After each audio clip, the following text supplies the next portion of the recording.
আজকে তৈরি করব সিম্পল একটা রান্না, বাটা মাছের ঝাল। বাটা মাছ আগে থেকেই পরিষ্কার করে ধুয়ে রেখে দিয়েছি। বাটা মাছের মধ্যে দিয়ে দিচ্ছি লবণ আর হলুদ গুঁড়ো। হাফ চা চামচ লবণ আর হাফ চা চামচ হলুদ গুঁড়ো দিলাম। এই বর্ষাকালে ডিম ভরা বাটা মাছ খেতে কিন্তু ভীষণ ভালো লাগে। আর এই বাটা মাছগুলোর প্রত্যেকটা পেটেই কিন্তু বেশ সুন্দর ডিম রয়েছে। আর এরকম সাইজের বাটা মাছ, ডিম ভরা বাটা মাছের ঝাল, যে কোনো মাছেরই বর্ষাকালে অনেকটাই ডিম থাকে, তবে স্পেশালি বাটা মাছ, ট্যাংরা মাছ এই জাতীয় মাছের কিন্তু ডিমগুলো খেতে বেশ ভালো লাগে। মাছের মধ্যে লবণ হলুদ মাখিয়ে রেখে দিলাম। এখানে নিয়েছি একটা কুলি বেগুন। এই বেগুনগুলোকে একটু লম্বা লম্বা করে টুকরো করে কেটে নিচ্ছি। যেহেতু সরু বেগুনগুলো, সেই জন্য এর মধ্যিখান থেকে আর কোনো ভাগ করলাম না, এটাকে এরকম গোল করেই রেখে দিলাম। আর যেটা একদম নিচের দিকে বোটা সমেত বেগুনটা, সেটাকে আমি মধ্যিখান থেকে দু টুকরো করে নিচ্ছি। একটা টমেটো নিয়েছি, টমেটোটাকেও আমি ছোট ছোট টুকরো করে কেটে নেব। এই টমেটোগুলোকে আমি প্রথমে টুকরো করে কেটে নিচ্ছি, ছোট ছোট চপ করে টমেটোগুলো কেটে নেব। আর এর সাথে নেব কিছু কাঁচা লঙ্কা, কাঁচা লঙ্কাগুলোকেও চিড়ে নিয়ে নেব।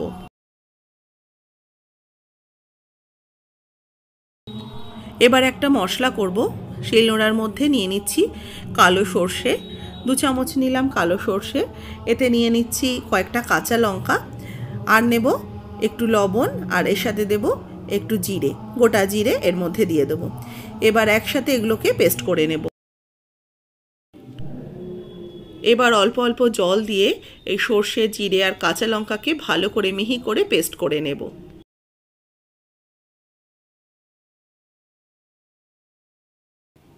আমি শিলনোড়াতেই বেটে নিচ্ছি, আপনারা চাইলে মিক্সিতেও বেটে নিতে পারেন, তবে আমার মনে হয় শিলনোড়ায় বাটা মশলার কিন্তু স্বাদ ভালো হয়।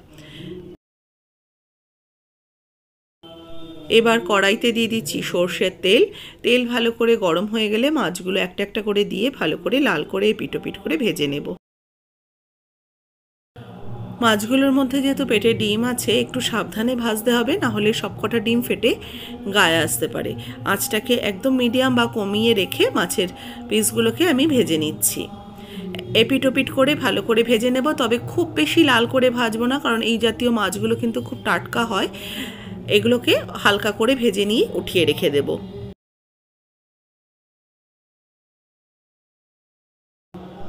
একই রকমভাবে সেকেন্ড ব্যাচের মাছগুলোকেও দিয়ে এগুলোকেও ভেজে নিচ্ছি। একবারে 4টে মাছ দিয়ে দিলে কিন্তু মাছগুলো গায়ে গায়ে লেগে যেত, সেগুলোকে ওল্টানো খুব অসুবিধা হতো। সেই জন্য আমি দুবারে মাছগুলোকে ভেজে নিচ্ছি, যাতে কিন্তু তেলটাও কম লাগে।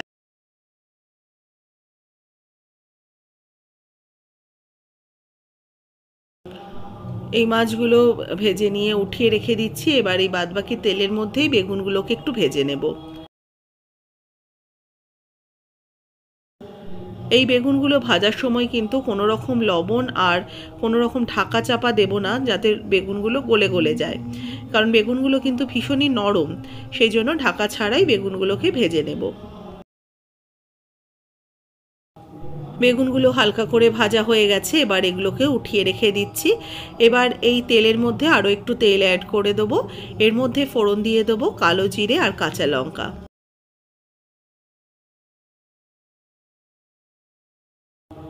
কালো জিরে আর কাঁচা লঙ্কাটাকে কয়েক সেকেন্ড একটু রান্না করে নেব। বেশ সুন্দর ভাজার ফ্লেভার বেরোতে শুরু করলে অ্যাড করে দেব বেটে রাখা মশলাটা। গ্যাসের আঁচ একদম কমিয়ে দিয়ে মশলাটা অ্যাড করে দিলাম।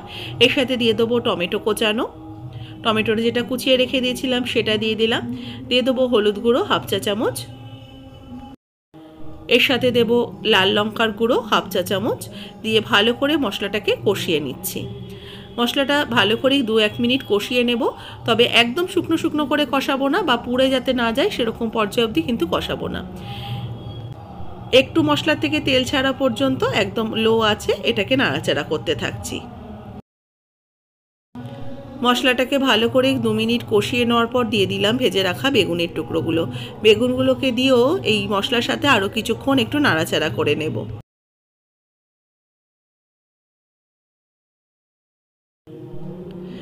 দেখুন বেগুনের সাথে মশলাটাকে মিনিট খানেক সময় ধরে একটু কষিয়ে নিয়েছি।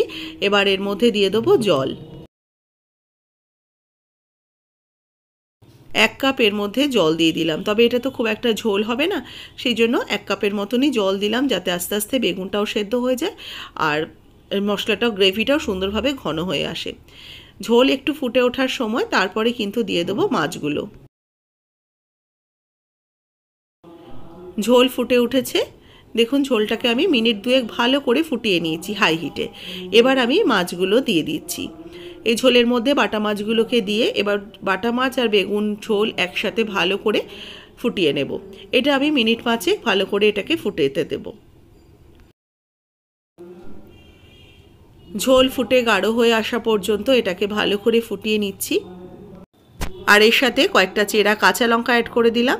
যেহেতু এটা কাঁচা লঙ্কার ঝালেই তৈরি হবে রান্নাটা, খুব সামান্য কিন্তু লঙ্কার গুঁড়ো দিয়েছি, আর সেটা যদি না দিতে চান এটা কিন্তু না দিলেও চলবে।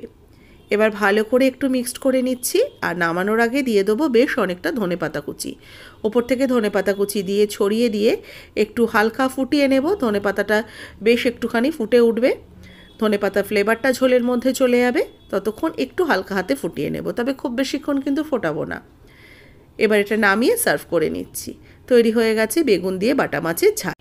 আজকের রেসিপি কেমন লাগলো অবশ্যই জানাবেন। ভালো লাগলে একটা লাইক করবেন, শেয়ার করবেন। যারা নতুন দেখছেন আমার চ্যানেলকে সাবস্ক্রাইব করে পাশে থাকা বেল আইকনটা প্রেস করে দেবেন। আমি যখনই কোনো রেসিপি আপলোড করব আপনাদের কাছে তার নোটিফিকেশন পৌঁছে যাবে। এরকম ডিম ভরা বাটা মাছের ঝাল আর গরম গরম ভাত দিয়ে দুপুরবেলা লাঞ্চটা সারুন, খেতে কিন্তু অসম্ভব ভালো হয় আজকের এই রেসিপি।